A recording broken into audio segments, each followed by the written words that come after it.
다속사상으로 본 불교 금강경 25번째 시간입니다.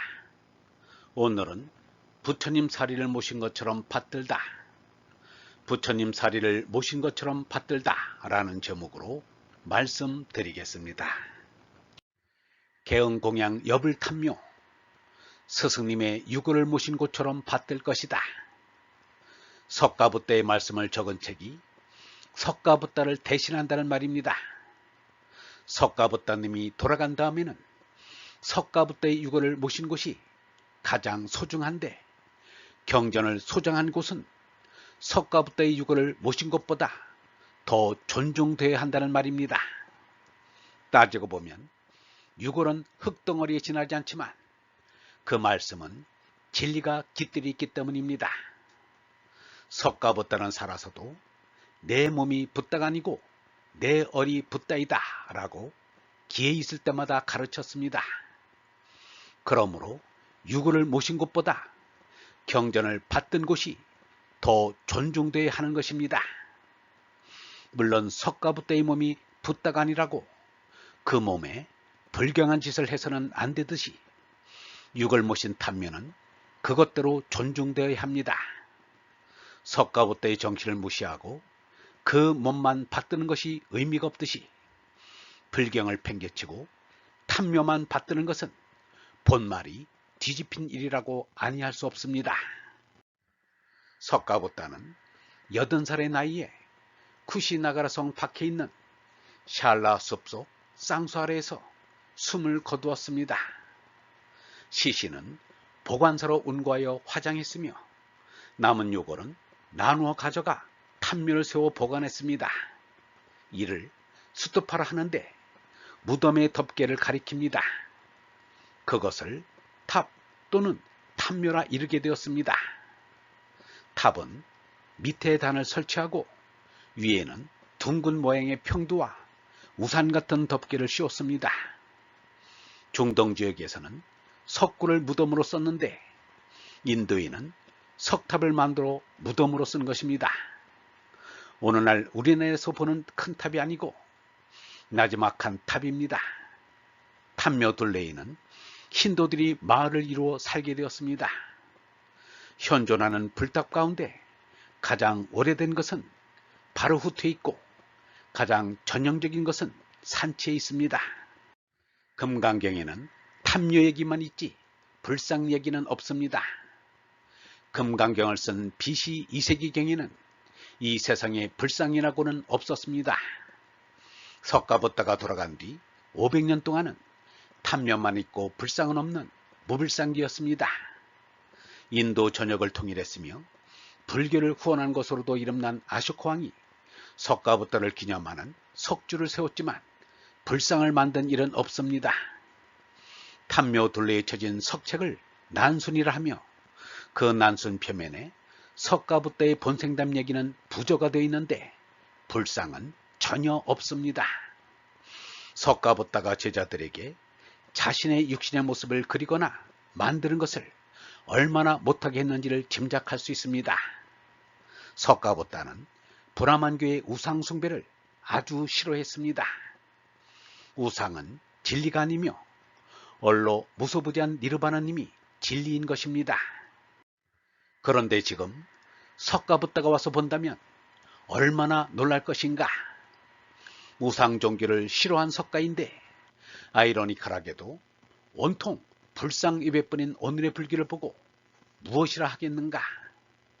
석가부다의 가르침을 몰라도 불상만 모시면 불계가 세워지니 본말이 뒤집힌 것입니다. 역사적으로 불상이 처음으로 조각되기 시작한 것은 쿠사나 왕조 초기입니다. 이른바 헬레니즘적인 신상의 영향 아래 있던 간디라 미술이 일어나고부터입니다.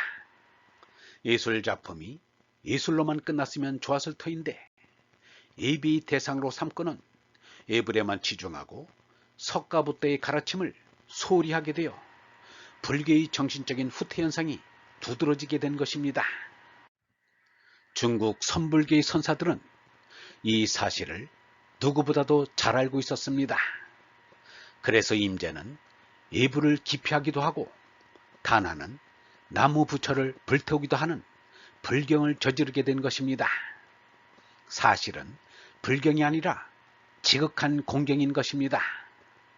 석가부다의 가르침을 쫓아 무불상의 원칙을 지키고자 한 보수파가 없지 않았으나 낮은 수준의 신도들을 이끄는 데는 불리함을 면할 수 없어 쇠퇴할 수밖에 없었습니다.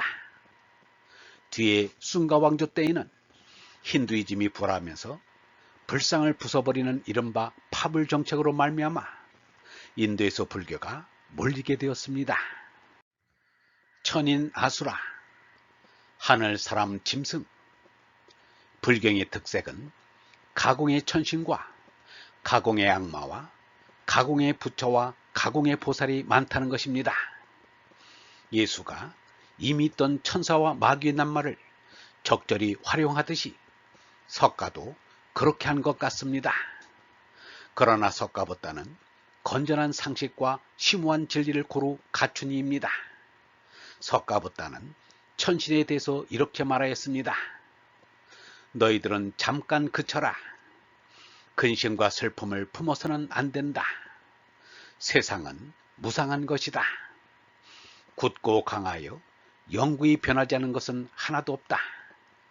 육신은 약하여 마치 번갯불과 같은 것이다. 천상의 천신들도 죽고 지상의 왕자들도 죽는 것이다. 여기에 천상의 천신들도 죽는다고 하였습니다. 오늘날 우리의 판단으로 보면 죽는 신은 신이 아닌 것입니다. 석가부다가 천신도 죽는다고 한 것은 천신은 없다고 선언하는 것과 같습니다. 그 말대로 그동안의 천신은 다 죽어 이제 천신은 없습니다. 니체가 죽었다는 신은 이런 거짓 신일 것입니다. 그리스 신을 비롯해 거짓 신이 얼마나 많았던가. 참 하느님은 나지도 죽지도 않고 시작도 마침도 없습니다. 아수라는 악한 존재로 나옵니다. 인간 세계에는 부마나 사마나와 브라흐만을 섬기고 어른을 존경하며 또 포샤다 날에는 팔기를 지키고 그 앞뒤 날에는 삼가해 덕을 쌓는 사람이 적다고 여러 도리처는 이 말을 듣고 이렇게 슬퍼합니다. 아, 하늘의 대중은 줄어들고 아수라의 무리는 불어가는구나. 비구들이여. 그러나 만일 인간 세계에 덕을 쌓는 사람이 많을 때에는 사천왕이 그 사실을 보고하면 여러 도리처는 기뻐한다. 아, 하늘의 대중은 불어나고 아수라의 무리는 줄어든다. 자바암경에 나오는 아수라는 악신이라기보다는 악인입니다. 이와 같이 내가 들었다. 어느 때 부처님께서는 시라바스티국 제타수 이로운 이 없는 동산에 계셨다. 아수라라는 젊은이는 부처님께 나와 부처님을 맞대고 추악하고 착하지 않은 말로 성내고 꾸짖었다. 그때의 세존께서는 곧 개송으로 말씀하셨다. 성내지 않은 것은 성내는 것을 이기고 착하지 않은 것은 착함으로 항복받고 은혜로 베푸는 것은 간탐을 항복받고 참말은 거짓말을 부수느니라. 꾸짖지 않고 사납지도 않아서 언제나 성현의 마음에 머무르면 악한 사람 성냄에 머물더라도 움직이지 않는 것 돌산 같으니 성내는 것을 잘 제어하는 것, 미친 마취를 제어하는 것 같네. 내가 말하는 좋은 어사란 저 밧줄을 잡은 사람 아니네. 때의 젊은 아수라는 부처님께 살해였다. 고탐하여 나는 이제 참여하나이다. 마치 미친 사람 모양 분별하지 못하고 좋지도 못해 고타마님을 맞대고 꾸짖고 욕하였나이다. 이렇게 참여하였다.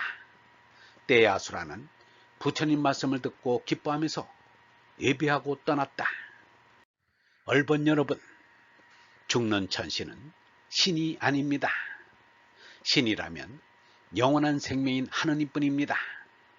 하느님은 나지도 않고 죽지도 않는 절대적 존재이십니다. 경전에 나온 말이라고 모두 믿으면 안 됩니다. 비유로 끌어다 쓴 낱말이 있고 상징으로 나타낸 말이 있습니다. 그것을 가려서 읽을 줄 알아야 합니다. 성령으로 거듭나지 않으면 경전을 읽어도 알 수 없고 보아도 보이지 않으며 들어도 들리지 않습니다. 불성의 눈을 뜨고 불성의 귀가 열려야 합니다. 그러기 위해 우리는 이처럼 공부하는 것입니다. 영성신학원 다석아카데미의 하늘소리였습니다.